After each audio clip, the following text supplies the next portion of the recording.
Hi, I'm Brady Ritchie from St. Louis, Missouri, shareholder since 1996. Terrific. Warren, you and Charlie have been critical of business schools in the past and what they teach.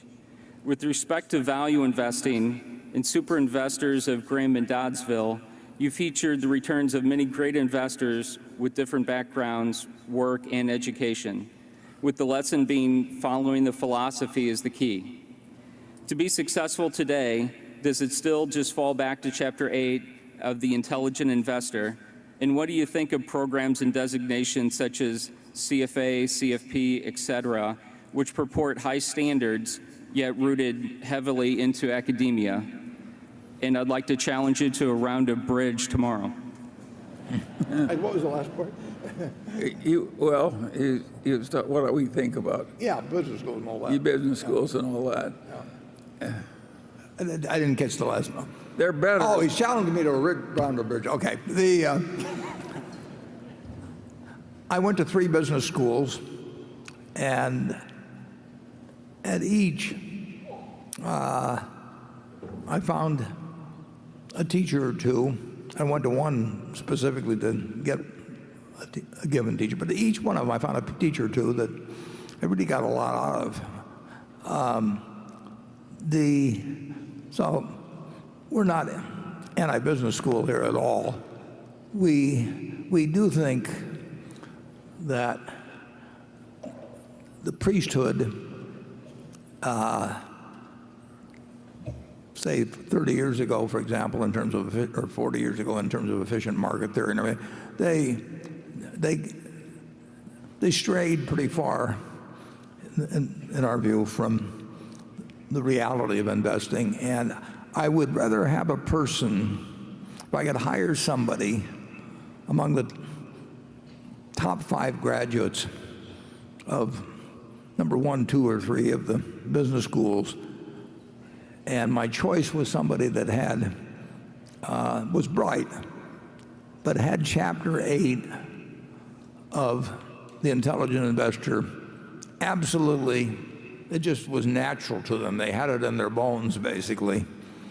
I take the person from Chapter 8.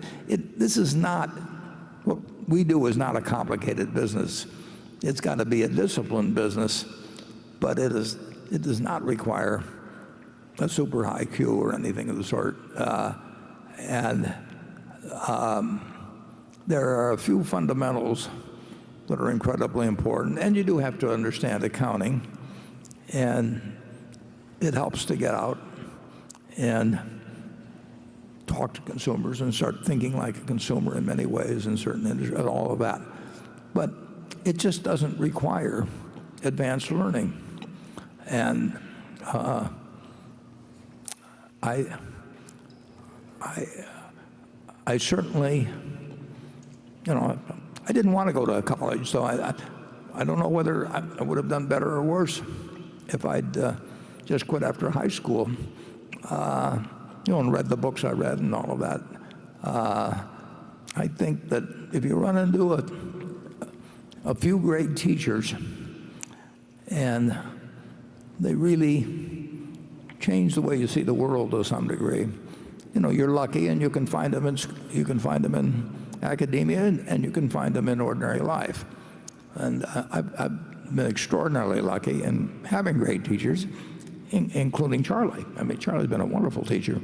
And any place you can find somebody that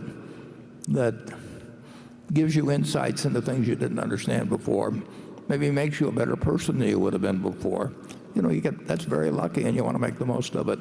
If you can find it in academia, make the most of it, and if you can find it in the rest of your life, make the most of it. Charlie?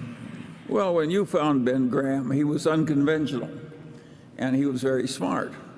And of course, that was very attractive to you. And then when you found out it worked and you could make a lot of money while you're sitting on your ass, of course, you were an instant convert. And so... It still appeals to me, actually. Yeah. I mean, but the world changed. Before he died, Ben Graham recognized that the exact way he sought undervalued companies wouldn't necessarily work for all times under all conditions. And that's certainly the way it worked for us. We gradually morphed into trying to buy the better companies when they were underpriced instead of the lousy companies when they were underpriced. And of course that worked pretty well for us. And Ben Graham, he outlived the game that he played personally most of the time. He lived to see most of it fade away. I mean, just to find some company that's selling for 1/3 of its working capital and figure out it could easily be liquidated and distribute $3 for every dollar of market price. Lots of luck if you can find those in the present markets. And if you can find them, they're so small that Berkshire wouldn't find them of any use anyway. So we've had to learn a different game, and that's a lesson for all the young people in the room. If you're going to live a long time, you have to keep learning. Yeah. What you formerly knew is never enough. So if you don't learn to constantly revise your earlier conclusions and get better ones, why, I always use the same metaphor. You're like a one-legged man in an ass-kicking contest. Yeah. If anybody has suggestions for another metaphor, send them to me. Graham, incidentally, one point, important point, Graham was not scalable. I mean, you could not do with really big money. And when I worked for Graham Newman Corp., here he was, the dean of all analysts, and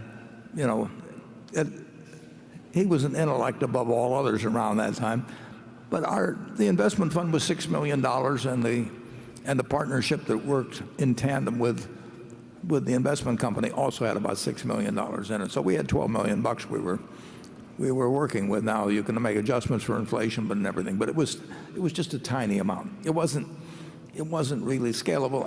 And the truth is, Graham didn't care because he really wasn't interested in making a lot of money for himself. So it had no reason to want to find something that could go on and become larger and larger. So the utility of Chapter 8 in terms of looking at stocks as a business is of enormous value. The utility of Chapter 20 about a margin of safety is of enormous value. But that's not complicated stuff. Yeah. I finally figured out why the teachers of corporate finance often teach a lot of stuff that's wrong. When I had some eye troubles very early in life, I consulted a very famous eye doctor, and I realized that his place of business was doing a totally obsolete cataract operation. They were still cutting with a knife after better procedures had been invented. And I said, why are you in a great medical school performing absolute obsolete operations?